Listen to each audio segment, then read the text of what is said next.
Star Wars The Force Awakens' 2-hour and 16-minute runtime and cracking pace means that there's a lot of Star Wars packed into this film. That being said, there's still a lot of unused concept art, a discarded script, the George Lucas version, plus scenes that were shot that, like the rest of this, didn't make it into the final film. So now seems like a good a time as any to go through all of that, bearing in mind spoilers, but also bear in mind that you've definitely seen The Force Awakens, so who cares? Before J.J. Abrams came on board and a script had even been written, a team of conceptual artists were instructed to make a start on a process called guided imagery, much of which can be found in the book The Art of Star Wars The Force Awakens. These were to serve as imagery that most likely wouldn't make it into the final film, but could serve as inspiration for what would follow. Some ideas were actually the catalyst for others, such as Sam and Kira, who would become Finn and Rey, and the idea of a Jedi killer that would eventually evolve into Kylo Ren. But we did get a lot of unused pieces, like a blue and red double lightsaber, primitive versions of the iconic weapons, and a Luke Skywalker who was trapped and being covered in sand. With screenwriter Michael Arndt on board in 2013, his story began to take shape. An opening sequence was devised that mirrored the opening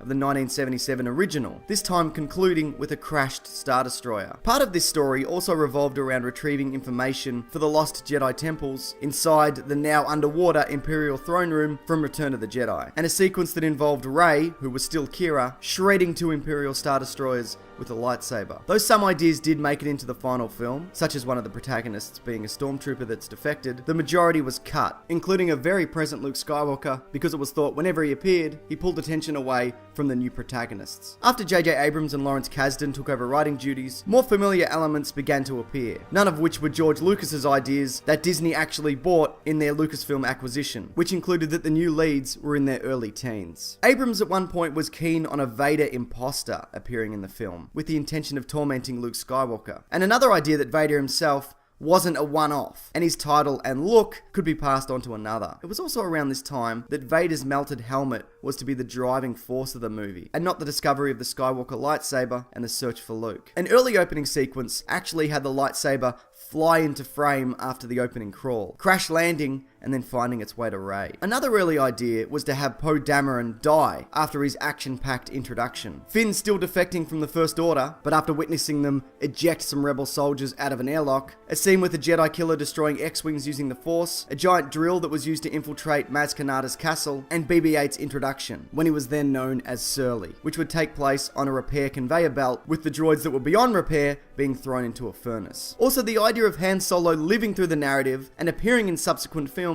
was also considered, but it was thought that his initial arc, which was to be him reconciling with Leia after their split, wouldn't evolve the character or drive the story forward. There are a dozen or so deleted scenes that could appear on the Blu-ray in April, one of which being that Maz Kanata actually travels to the Resistance base and hands over Luke's lightsaber to Leia, but her appearance there was considered superfluous, which explains why her character just disappears. That clip is actually shown briefly in one of the trailers, and is one of the few sequences from the trailer that doesn't make it into the final film, including Kylo Ren igniting his lightsaber in the snow. A number of details appear in the novelization of The Force Awakens that don't appear in the film. Rey very nearly sells BB-8 to Unkar Plutt, even deactivating him at one point. Chewbacca actually ends up tearing off one of his arms when he follows Rey to Maz Kanata's castle, searching for the Falcon. Also, we get a scene that explains how Poe Dameron escaped Jakku after crash landing, and Rey's vision of the past also involved her actually witnessing the Luke and Vader battle on Bespin, as opposed to just being dropped into that location. That's why there's been both a Luke and Vader action figure released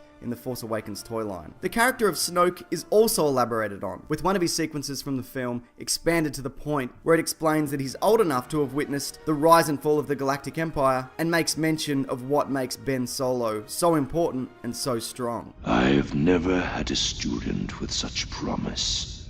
It is where you are from, what you are made of, the dark side and the light. Leia also has a discussion with Han concerning how she knew Snoke was watching Ben from an early age, for that very reason. Snoke also telepathically passes a message onto Rey to kill Ren when she has the upper hand in their final confrontation, which she ignores. And we also get another small clue in relation to her origin, with Kylo Ren showing some recognition in regards to who she is. To me though, one of the most fascinating aspects of the film that was to be included was an Anakin Skywalker Darth Vader hybrid Force ghost, which was to acknowledge that some Force users, and this includes Luke, are aware of both their dark and light side and how it's not separate from them. The quote that inspired this is from the fantasy novel A Wizard of Earthsea and reads, "When you light a candle, you also cast a shadow." That just about does it though. Now no doubt more information will come to light regarding the inclusion of more content that didn't make it into the final film, but in the meantime, if you want, you can subscribe and check out some other videos on my channel that might interest you, including that one on the left concerning Rey's potential origin, or you can even check out my movie, TV show, comic podcast, The Weekly Planet. All that can be found linked there and below. Question though, is there anything here that you wished made the cut in The Force Awakens? Or even something that I didn't mention, like how Vader's old castle was going to be used as the Resistance base? Or maybe you've even got some ideas of your own that you would have liked to have seen make it in. If you have any thoughts, please feel free to leave them in the comments. Alright, thanks everyone, take care.